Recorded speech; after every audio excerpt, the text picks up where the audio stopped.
وأحسن منك لم تر قط عيني، وأجمل منك لم تلد النساء.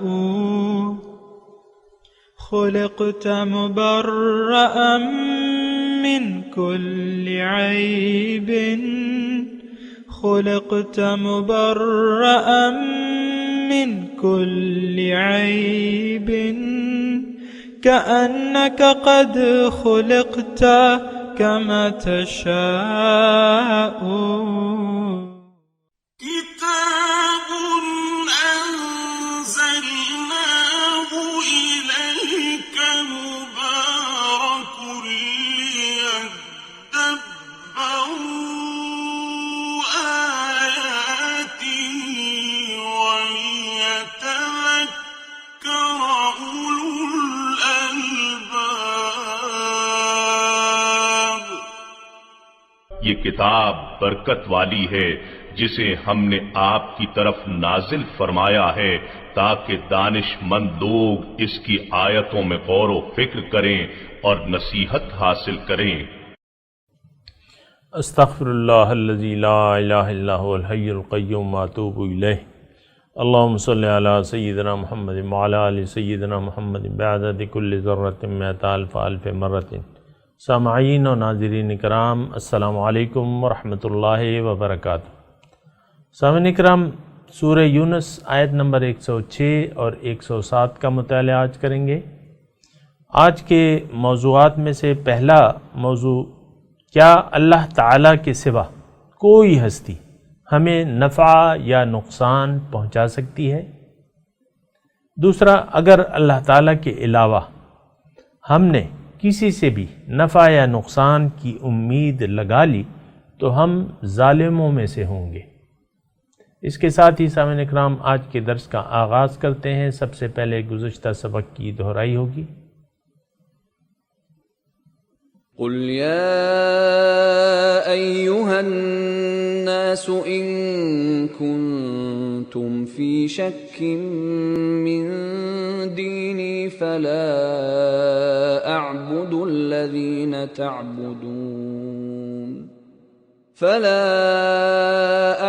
الذين تعبدون من دون الله ولكن أعبد الله الذي يتوفاكم وأمرت أن أكون من المؤمنين۔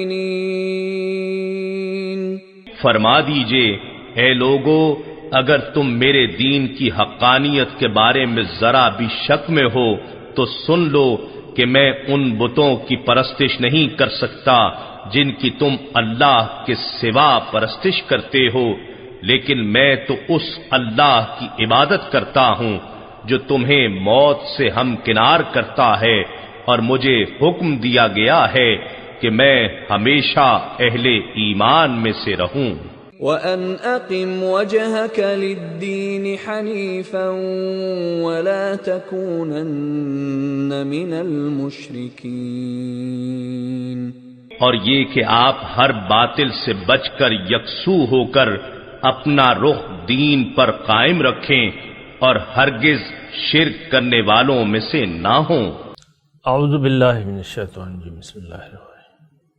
سامعین اکرام، سورہ یونس آیت نمبر 106،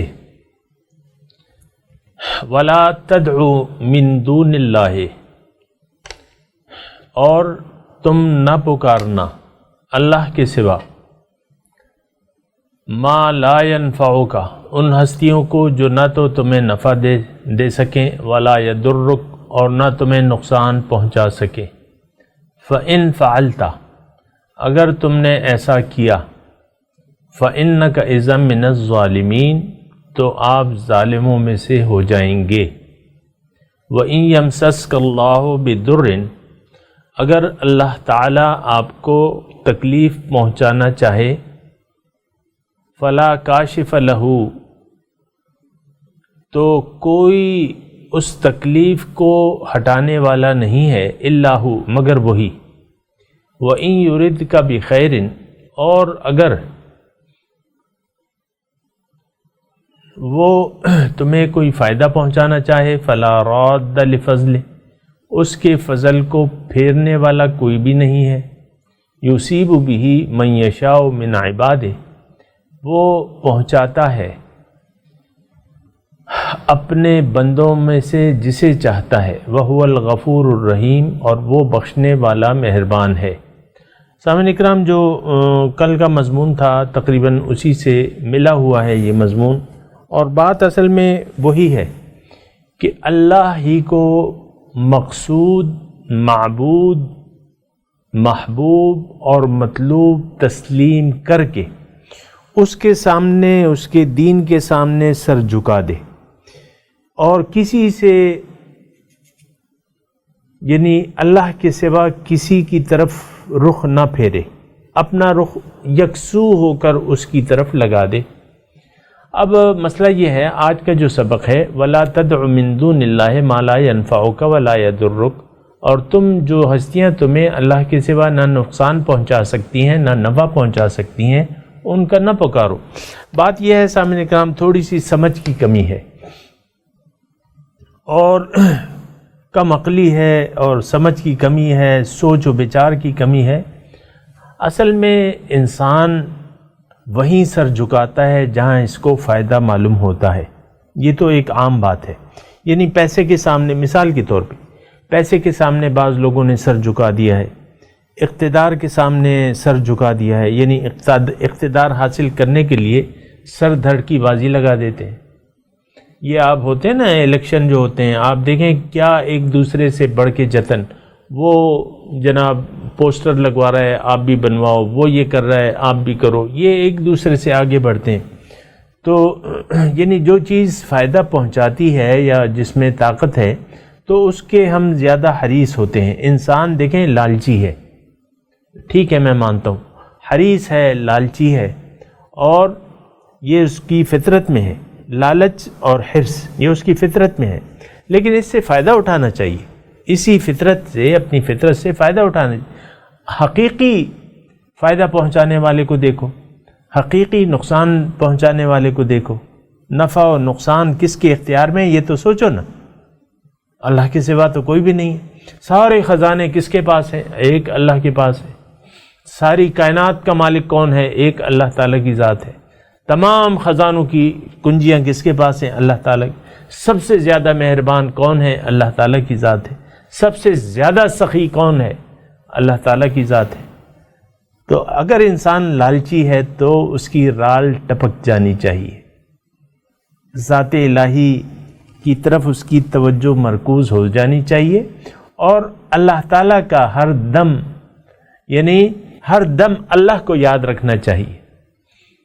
تو پھر تو اللہ تعالیٰ اور بندے کا ایک ایسا تعلق ہو جاتا ہے کہ وہ بہترین ہوتا ہے. اللہ تعالیٰ اپنے بندے کو یاد رکھتا ہے، بندہ اسے یاد رکھتا ہے، اللہ تعالیٰ اپنے بندے کو یاد رکھتا ہے. فَاذْكُرُونِي أَذْكُرْكُمْ، تم مجھے یاد کرو میں تمہیں یاد کروں گا. پھر جب اللہ تعالیٰ کی طرف رجوع ہو کے بندہ، ایک بات کہہ رہا ہوں وہ ذرا سنیں. اللہ تعالیٰ سے توقعات وابستہ کر کے، تمام توقعات، نفع نقصان اللہ سے وابستہ کر کے، اگر لالچ میں کوئی انسان اللہ تعالیٰ کے رسول کی پیروی شروع کر دے، اس کا اتباع شروع کر دے، محمد سے وفا شروع کر دے. محمد سے وفا کیا ہے؟ کہ جو انہوں نے کہا وہ کرو، جو انہوں نے کیا وہ کرو. جو ان کا مشن ہے تم اپنا مشن اس کو بنا لو. یہ ان سے وفاداری ہے. سامنے کرام، رسول کا جو مشن ہے وہ کیا ہے؟ دین کو پھیلانا ہے.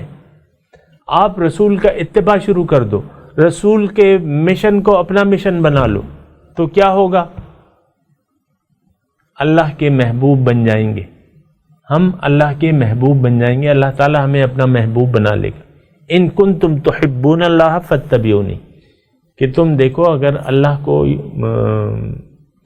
چاہتے ہو، محبت کرتے ہو تو میری اتباع کرو. یحببکم اللہ، اللہ تعالیٰ تمہیں.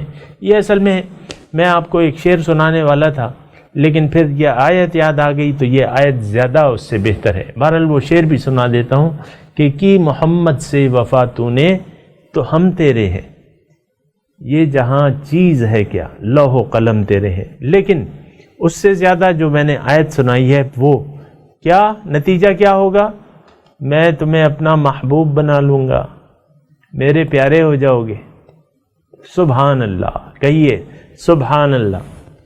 تو انسان لالچی ہے، دیکھتا ہے کہ کہاں اس سے فائدہ حاصل ہو رہا ہے، بس فائدے کے لیے حریص ہے۔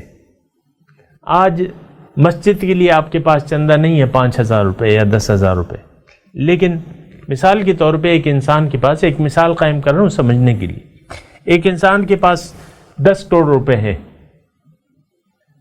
10 کروڑ روپے ہیں اس کے بینک میں اکاؤنٹ میں پڑے۔ ایک وفد آتا ہے مسجد کا، محلے کی مسجد کا، مسجد پرانی ہو چکی ہے، اس کو شہید کر کے نئی بنا رہے ہیں، اس کا اسٹیمیٹ 50 لاکھ روپے ہے، سے 50 لاکھ یہ آسانی سے دے سکتا ہے، اپنے 10 کروڑ روپے ہیں تو اس میں سے دے سکتا ہے، لیکن کہتا ہے یار میں تو آج کل حالات خراب ہیں، بس لے لو، بڑی مشکل سے 20,000 روپے دے دیتا ہے۔ 50 لاکھ دے سکتا ہے، 20,000 روپے دے کے اپنے آپ کو جان چھڑا لیتا ہے۔ پھر مارکیٹ میں ایک بلڈنگ بک رہی ہے جس کی جس کی مالیت ہے، مارکیٹ ویلیو ہے 50 کروڑ سے 50 کروڑ ہے، وہ مل رہی ہے 18 کروڑ میں۔ وہ کوئی ہے ضرورتاً بیچ رہا ہے، بس خان ہے، نواب ہے، اس کو یہ پرواہ نہیں ہے، کہتا ہے بیچو۔ تو یہ ایک دم اس کو خبر ملتی ہے، ایک دم جا پہنچتا ہے اور بڑی جی جان ہاں ہو یہ وہ، جی میں خرید لوں گا، کتنے کی دیں گے یہ وہ، سودا طے کر لیتا ہے، پیسے دے دیتا ہے، لے لیتا ہے وہ۔ یہ فائدے کا، یہ سمجھتا ہے یہ میں نے فائدے کا سودا کیا ہے، وہاں وہ سمجھتا ہے 20,000 ضائع ہو گئے میرے۔ یہ اصل میں کم عقلی ہے ہماری، دوربین نظر ہونی چاہیے۔ سامعین کرام میں آپ کو صاف کہہ رہا ہوں، اگر ہم کوتاہ نظری سے زندگی میں کام لیں گے تو ہم یقیناً نقصان میں پڑ جائیں گے۔ کوتاہ نظری کیا ہے کہ دنیا ہی کو آپ اپنا مستقبل سمجھ لیں، دنیا کی کامیابی کو اپنی کامیابی سمجھ لیں، دنیاوی نقصان کو اپنا حقیقی نقصان سمجھ لیں، یہ کوتاہ نظری ہے۔ نہیں، ہمارا آج دنیا ہے، کل آخرت ہے۔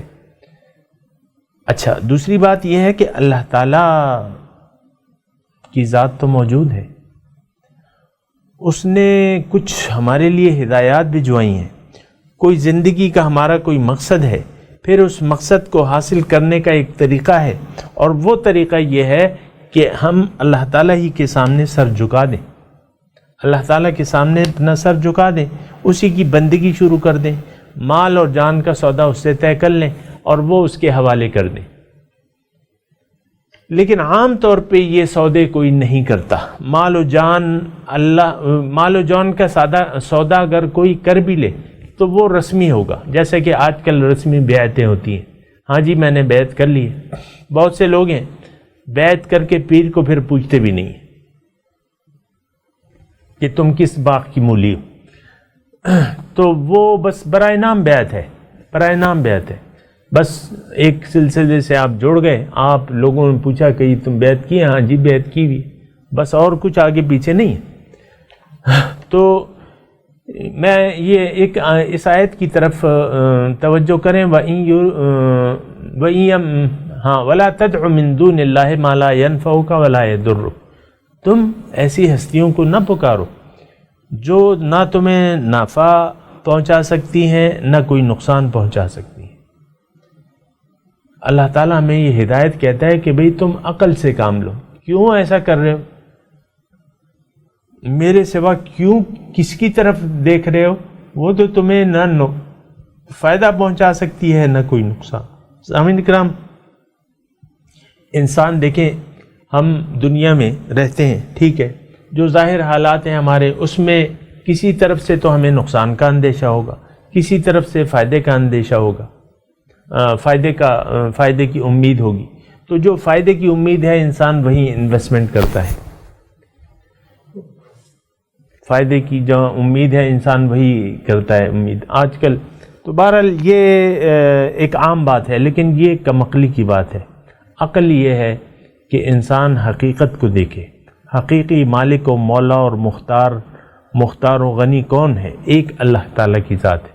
اللہ تعالیٰ بھی یہی فرما رہے ہیں کہ دیکھو اگر تم نے نقصان سے بچنا ہے تو ایسی ہستیوں میرے سوا جو ہستیاں ہیں جن میں بظاہر کوئی فائدہ یا نقصان نظر آ رہا ہے لیکن حقیقت میں آپ کو وہ نقصان یا فائدہ نہیں پہنچا سکتی.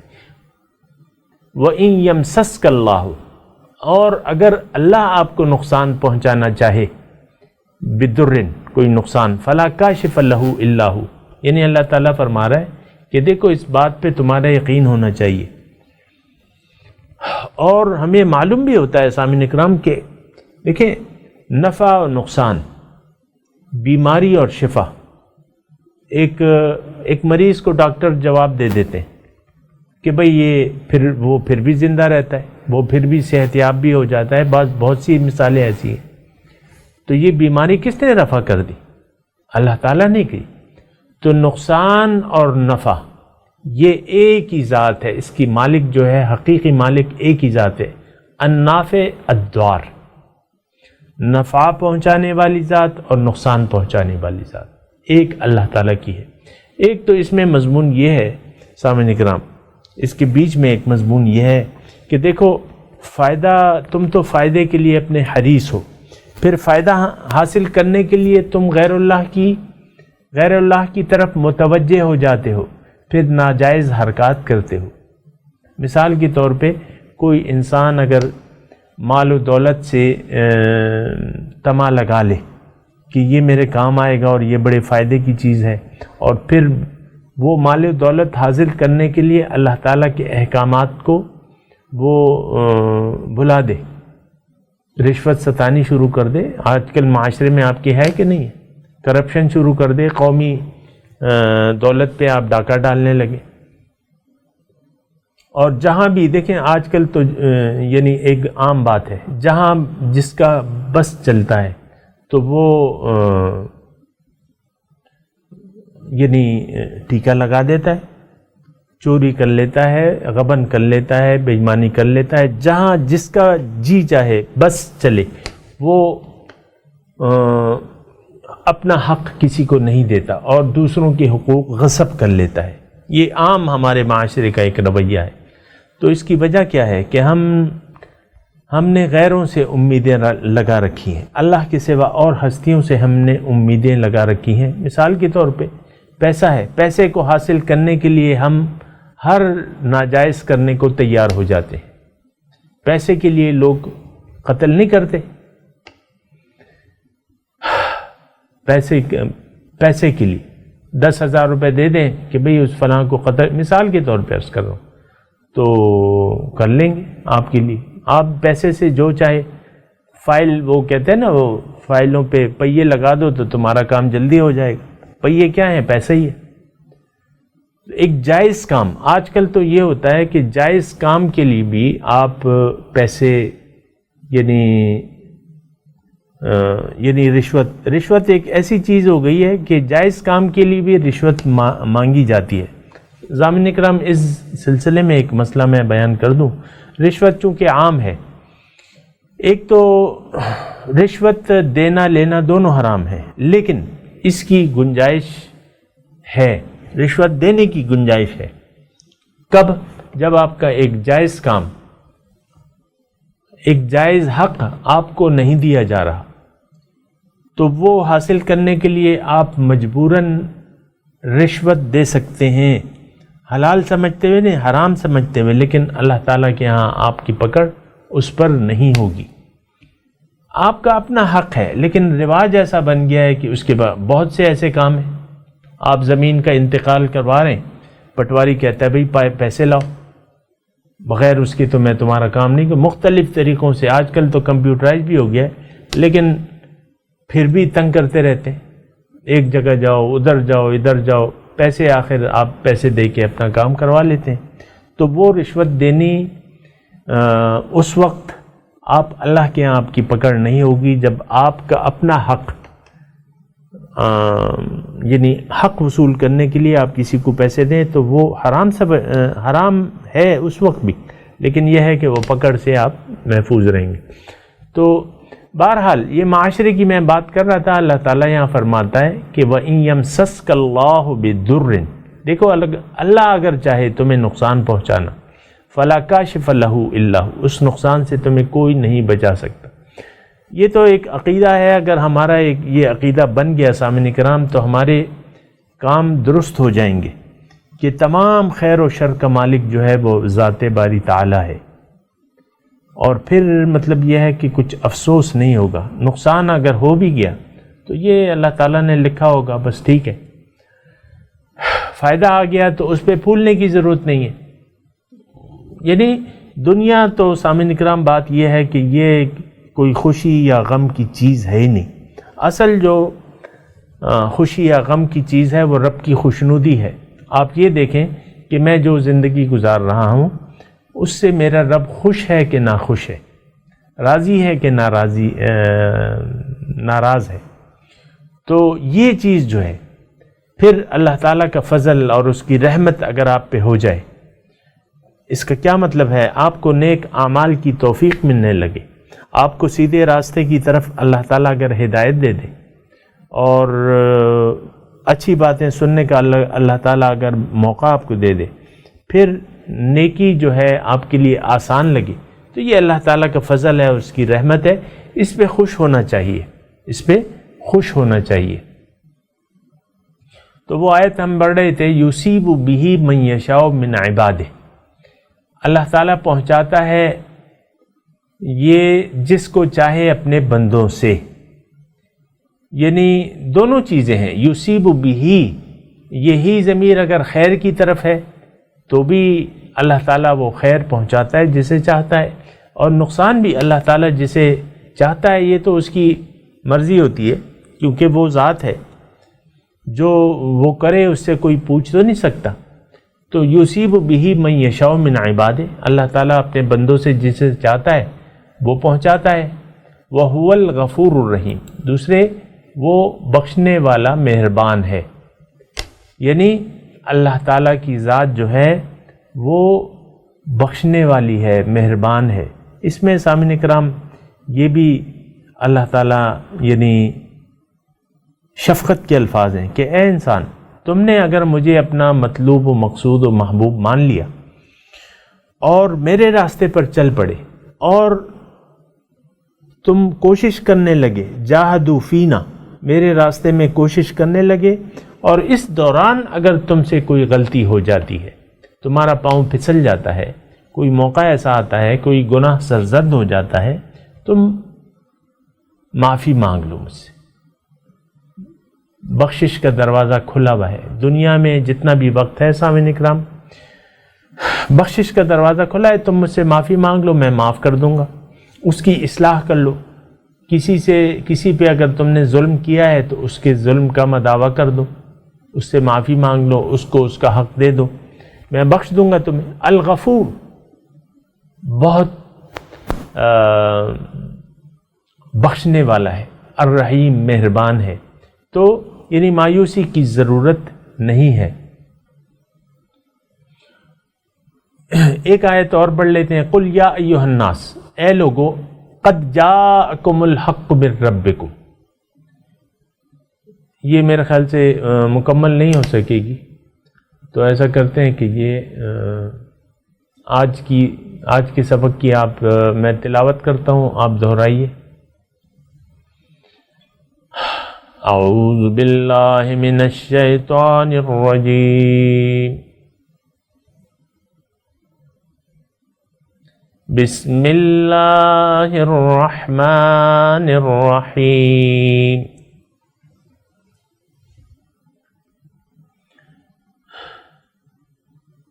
ولا تدع من دون اللہ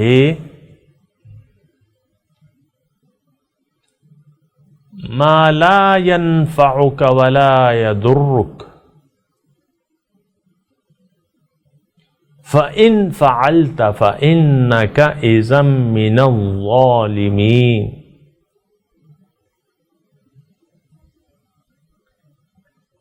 وَإِن يَمْسَسْكَ اللَّهُ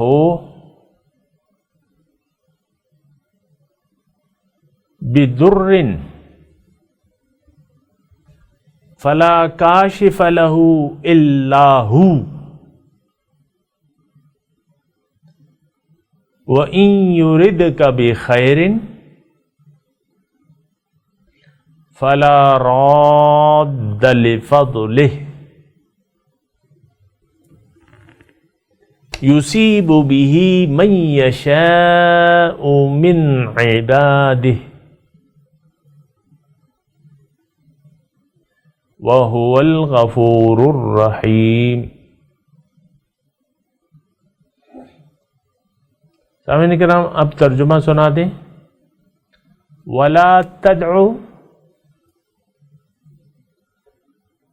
اور نہ پکارو، من دون اللہ، اللہ کے سوا، ما لا ينفعک، جو نہ تمہیں نفع دے سکیں، ولا یضرک، نہ نقصان پہنچا سکے، ان کو نہ پکارو۔ فَإِن فَعَلْتَ، اگر تم نے ایسا کیا، فَإِنَّكَ إِذًا مِّنَ الظَّالِمِينَ، تو تم ظالموں میں سے ہو جاؤ گے۔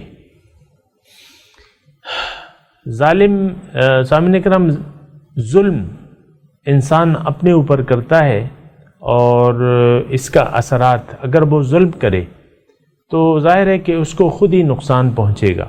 یہ ظلم ہے کہ اللہ کے سوا ہم کسی اور طرف دیکھنے لگیں، یا اس سے توقعات لگا لیں، یا اس کے نقصان سے ڈریں، تو یہ ظلم ہے۔ تو ظالم جو ہے، وَلَا يُفْلِحُ الظَّالِمُونَ، اللہ تعالیٰ ظالم کامیاب نہیں ہوتے۔ وَإِن يَمْسَسْكَ اللَّهُ، اور اگر اللہ تمہیں نقصان پہنچانا چاہے، کوئی تکلیف پہنچائے، فلا کاشف لہ، تو کوئی ہٹانے والا نہیں ہے اس کو تم سے، الا ہو، مگر وہی ایک ذات۔ وَإِن يُرِدْكَ بِخَيْرٍ، اور اگر وہ تمہیں کوئی بھلائی پہنچانا چاہے، فَلَا رَادَّ لِفَضْلِهِ، تو اس کے فضل کو پھیرنے والا تم سے کوئی بھی نہیں ہے۔ وَهُوَ الْغَفُورُ الرَّحِيمُ، اللہ بخشنے والا مہربان ہے۔ سامعین کرام، یہ جو آیات ہیں، اب ان کی تلاوت اور ترجمہ سنتے ہیں۔ وَلَا تَدْعُ مِن دُونِ اللَّهِ مَا لَا يَنفَعُكَ وَلَا يَضُرُّكَ، فَإِن فَعَلْتَ فَإِنَّكَ إِذًا مِّنَ الظَّالِمِينَ۔ And do not call apart from God on what neither benefits you nor harms you. If you do, you are then one of the wrongdoers. وَإِن يَمْسَسْكَ اللَّهُ بِضُرٍّ فَلَا كَاشِفَ لَهُ إِلَّا هُوَ، وَإِن يُرِدْكَ بِخَيْرٍ فَلَا رَادَّ لِفَضْلِهِ يُصِيبُ بِهِ مَن يَشَاءُ مِنْ عِبَادِهِ وَهُوَ الْغَفُورُ الرَّحِيمُ۔ If God afflicts you with harm, none can remove it except He, and if He wants good for you, none can repel His grace. He makes it reach whomever He wills of His servants. He is the forgiver, the merciful. سامعین کرام، اس کے ساتھ ہی آج کے درس کا وقت اختتام کو پہنچا۔ اگلے درس میں انشاءاللہ ملاقات ہوگی۔ وآخر دعوانا ان الحمدللہ رب العالمین، والسلام علیکم ورحمۃ اللہ وبرکاتہ۔